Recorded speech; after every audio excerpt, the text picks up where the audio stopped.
ପିତାଶ୍ରୀ ନିଦ ଲାଗୁନି? ଆରେ ନିଅ ଏଥିରୁ 2 ପ୍ୟାକ୍ ମାରିଦିଅ, ପୁରା ଚୁପଚାପ ଶୋଇପଡ଼ିବ। ଆରେ ନିଅ ବାପ ପୁଅ ମିଶିକି ଟିକେ ଚିୟର୍ସ କରିବା ନା। ଠିକାର ଏମିତି ପୁଅ ମୋ ଔରସରୁ ଜନ୍ମ ହେବାର ଜାଣିଥିଲେ ମୁଁ ତଣ୍ଟି ଚିପି ମାରି ଦେଇଥାନ୍ତି। ଓହୋ, ଆଉ ମାରିପାରିବ ବାପା? ଆଉ ମାରିପାରିବ? ଅନୁଗୁଡ଼ା ମୋ ଦେହରେ ଥରେ ହାତ ଦବୁ, ଭାତରେ ପୁରା ଟନ ଦେଇଦେବି ଏକାବେଳେ। ତୁ ସେଇଆ କର। ଆରେ ତୋ ଭଳି କୁଳାଙ୍ଗାର ପୁଅ ପାଖରେ ବଞ୍ଚିବା ଅପେକ୍ଷା ମରିଯିବାଟା 100 ଗୁଣରେ ଭଲ। ତ ମୁଁ ତ ସେଇଆ ଚାହୁଁଛି। ଆଉ ତମେ ମରିଗଲା ପରେ ଏ ସବୁ ସମ୍ପତ୍ତିର ମାଲିକ ବି ମୁଁ।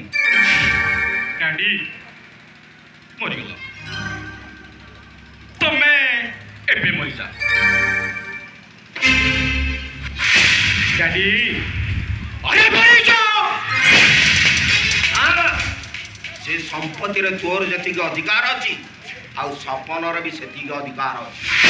ଦରକାର ପଡ଼ିଲେ କାଳି କଉଡ଼ିଏ ବି ଦେବିନି। এইটি বাপা বাপা মতে তেজ পুত্র করিব।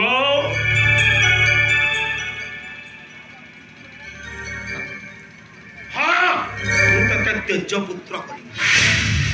হারাম জাদা পুত্র।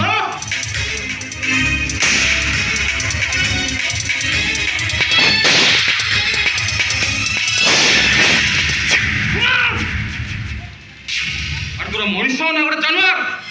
দেবতা সমান বাপাঙ্গ উপরে তু হাত উঠাউছু। অভিনর করে ঘাঁটি উপরে ধর্ম তথা সহিবনি। তো কথা তু বুঝ, মো কথা মো বুঝ। এটি শুন, তুই এ ঘরে কজলপাতিয়া ভদ্রলিক হবার টোটাল দরকার নাই ହେଲା। ଘର କଥାରେ ମୁଣ୍ଡ ପୁରେଇ ଭନୁନୁ କୁଆ। ଏଇଠି ଅନୁନୁ ଥୋଇବି ଜାଣି।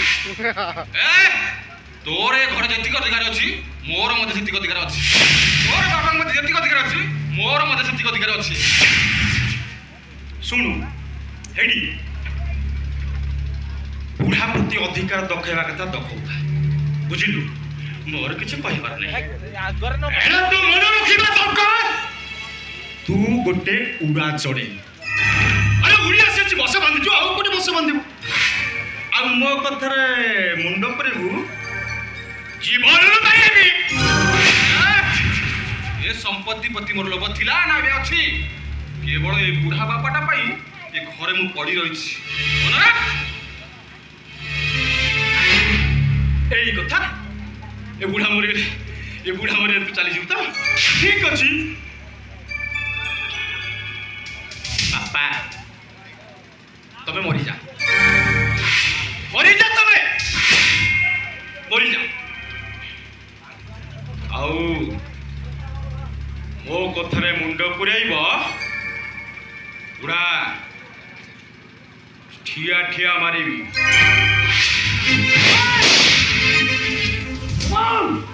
ବହୁତ ଶୈଳୀ କଲି ମୁଁ, ଆଉ ଏଣିକି ନୁହଁ। ଆଉ ଥରେ ଯଦି ମୋ ବାପାଙ୍କ ଉପରକୁ ହାତ ଉଠେଇଛୁ ଚିହ୍ନିବୁ ମୁଁ କିଏ। ଦେଖ ଏଇଠି କିନ୍ ଷ୍ଟାଇଲରେ ମାରୁଛୁ ଦେଖୁନୁ, ଦେଖ।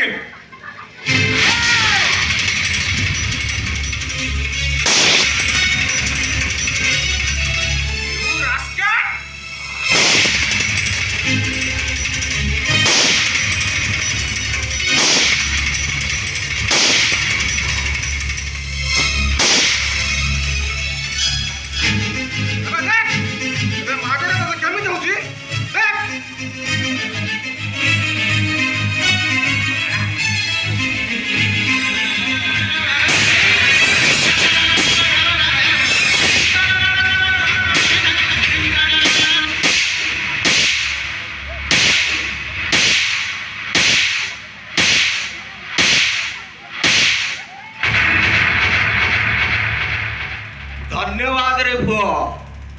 अरे मो बाप हिसाब से जोटा न कही पारी तू आज बड़ भाई हिसाब से ସେଇଟା କରି ଦେଖେଇ ଦେଲୁ। ଶୁଣିଲା से मारुची तू को सुपड़ देखुछ आ की माटो बे जेबी दिया मैं सुपुत्रा तुला टक्का अकाउंट में टक्का टक पड़े